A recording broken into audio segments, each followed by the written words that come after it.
जुहार जेमा समले आशा करुछे आपण मैंने भल से थे। इटा हूँ यूट्यूब रे मोर फास्ट ब्लॉग भल लगला सपोर्ट टिके करबे।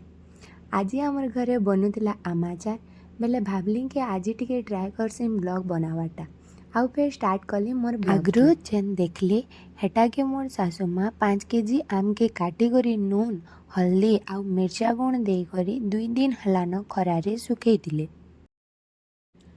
आउ इटा मुई हल्दिया सुरसो मेथी सौंफ नून गोटा जीरा कला जीरा के हल्का हल्का भाजी देउछे। तमे जेते आमरे जेते मसला मिसावार कथा से हिसाब से भाजी पारबो। आउ 5 केजी आमरे 1 लीटर सुरसो तेल देवा लगी टिके ताके गरम करवा लगी भी रखीचे। तेल के गरम कर सारा पर ताके ठंडा करवा लगी भी रखीदेमी। सबू मसला के भाजला परे सबू के गुटे ठाने मिसई करी इटा ग्राइंडर रे टिके 2 फाल जेंता हेबा हेंता पीसी देनी। आउ इटा आमर नीनी मोर पाखे बसी थिला आउ खाली क्वेश्चन पचर देला जिते क्वेश्चन पचरासी जे तो नहीं कहरे। तार परे देखली बेले मोर सुरसो तेलटा पूरा ठंडा हो जाइथिला न। ठंडा हैला परे सेति पहला हिंग सबू दे देलु आउ मिसई देलु। तारपरे आमर घरे टिके समस्ते बेसी मिर्चा खाइसन तो बेले हेती आउ टिके मिर्चा गुण मिक्स कर देलु आउ बहुते मिर्चा गुण पके करी सबू के फिर गुली देलु। तेरु हल्दी के पके करी फिर हल्दी के तेल संगे मिक्स कलु। तारपरे जेते सबू सुखा मसला मान को ग्राइंडर रे पीसी किना रखी दिली सबू मसला के तेल संगे पके किना मिक्स कलु। आउ जेन भाजी करी नून के रखी दिली से नून के भी मिक्स कराहला। सबू के मिसई सारला परे मसला वाला तेल के आम थी ढाली देलु आउ आम संगे बढ़िया करी तेल के मिसालु जेंता कि तेल आउ मसला सबू आम थी भल से भेदी पारबा।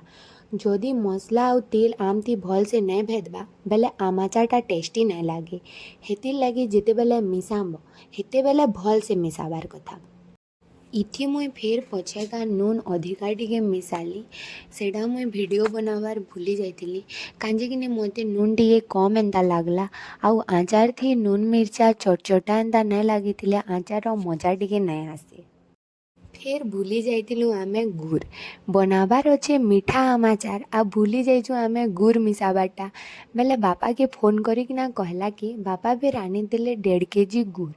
गुड़ के फिर टिके गरम कर देलु आ गरम गुड़ के फिर ठंडा करिकिना आम संगे मिसा। सकालू देखला बेले आमर आचारटा एंता दिसुथिला। राति रे जेन गुड़ पके दिलु से सबो गुड़ तेल संगे मिसी करी आचार रे पूरा मिसी जाइथिला। फिर खरारे टिके सकालू सुखाला परे 12 बजे देखला के एंता दिसी थिलानो।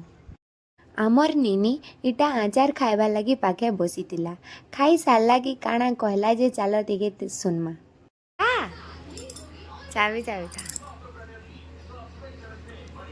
कैसे लग रहा है?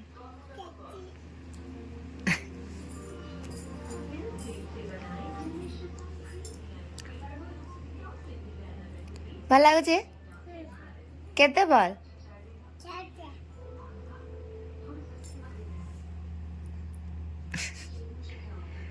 आज लगी एतकी। जदि मोर ब्लॉग भल लागला बेले लाइक शेयर सब्सक्राइब करबे आउ जदि किछि भूल हैला बेले मते कमेंट माध्यम रे जणाबे। धन्यवाद। जुहार बाय बाय।